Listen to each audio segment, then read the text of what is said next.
Hello friends, कैसे हैं? तो चलिए, टॉपर क्लासेस में आपका फिर से एक बार स्वागत है। अभी हम लोग फिजिक्स यूनिट 2 धारा विद्युतिकी यानी करंट इलेक्ट्रिसिटी में पढ़ने जा रहे हैं प्रतिरोध का नियम अर्थात प्रतिरोधकता के बारे में। तो प्रतिरोध का नियम है क्या, उसको जानने से पहले हमको जानना होगा कि किसी चालक का प्रतिरोध किन किन बातों पर, किन किन कारकों पर निर्भर करता है। तो कहता है किसी चालक का प्रतिरोध चालक की लंबाई पर, चालक के क्षेत्रफल पर, चालक के ताप पर, चालक की प्रकृति पर निर्भर करता है। पहला चालक के प्रकृति पर, दूसरा चालक की लंबाई पर, तीसरा चालक के अनुप्रस्थ काट के क्षेत्रफल पर, चौथा चालक के ताप पर। ठीक है। अब कहता है कि किसी चालक का प्रतिरोध उसकी लंबाई स्मॉल एल के समानुपाती और अनुप्रस्थ काट के क्षेत्रफल कैपिटल ए के व्युत्क्रमानुपाती होता है। यानी प्रतिरोध जो होता है वो चालक के लंबाई के समानुपाती और अनुप्रस्थ काट के क्षेत्रफल के व्युत्क्रमानुपाती होता है। यानी प्रतिरोध क्या होता है, कैपिटल आर, समानुपाती बोला एल और व्युत्क्रमानुपाती बोला तो नीचे हो जाएगा क्या, कैपिटल ए। लंबाई के समानुपाती, अनुप्रस्थ काट के क्षेत्रफल के व्युत्क्रमानुपाती, आर समानुपाती एल बाय ए। आप समानुपाती को हटाएंगे, बराबर में लाएंगे तो कांस्टेंट जुटेगा। ठीक, तो आर बराबर हो जाएगा, यहाँ पर कांस्टेंट क्या आएगा, रो एल बाय ए। ये रो क्या है, जहां पर रो एक समानुपातिक नियतांक है, समानुपाती को हटाने के बाद एक कांस्टेंट है जिसे चालक के पदार्थ का प्रतिरोधकता यानी विशिष्ट प्रतिरोध कहते हैं। यानी यहाँ रो का नाम क्या है, विशिष्ट प्रतिरोध, प्रतिरोधकता। ठीक है, यानी हम लोग रो बराबर लिख सकते हैं आर ए बाय एल, और आर बराबर क्या हो जाएगा, रो एल बाय ए।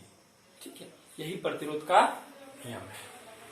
अब जानना है कि विशिष्ट प्रतिरोध का परिभाषा क्या होगा। ठीक है, तो अभी हमने क्या पढ़ा, हमने पढ़ा कि आर बराबर क्या होता है, रो एल बाय ए होता है। ये हम लोग पढ़ लिए। ठीक, अब क्या करेंगे, यदि एल बराबर 1 मीटर, चालक की लंबाई कितना हो, 1 मीटर हो, एवं इसके अनुप्रस्थ काट का क्षेत्रफल कितना हो, 1 मीटर स्क्वायर हो तो सोचिए थोड़ा सा, यदि चालक का लंबाई 1 मीटर और क्षेत्रफल 1 मीटर स्क्वायर हो तो हम लिख सकते हैं आर बराबर रो। नहीं हो जाएगा, बोलिए तो, ये भी 1 ये भी 1, तो आर बराबर रो हो जाएगा। यानी आर बराबर रो किसके हो, कब होगा, जब चालक की लंबाई 1 मीटर और क्षेत्रफल 1 मीटर स्क्वायर हो। अर्थात यदि किसी चालक की लंबाई 1 मीटर और उसका अनुप्रस्थ काट का क्षेत्रफल 1 मीटर स्क्वायर हो तो उस चालक के प्रतिरोध के बराबर क्या हो जाएगा, प्रतिरोधकता हो जाएगा। अर्थात किसी चालक के पदार्थ की प्रतिरोधकता उस चालक के प्रतिरोध के बराबर होता है जिसकी लंबाई कितना, 1 मीटर और क्षेत्रफल कितना, 1 मीटर स्क्वायर हो। फिर से सुनिए एक बार, किसी चालक के पदार्थ का प्रतिरोधकता यानी विशिष्ट प्रतिरोध उस चालक के प्रतिरोध के बराबर होता है जिसकी लंबाई 1 मीटर और क्षेत्रफल 1 मीटर स्क्वायर हो। कोई दिक्कत बोलिए तो नहीं।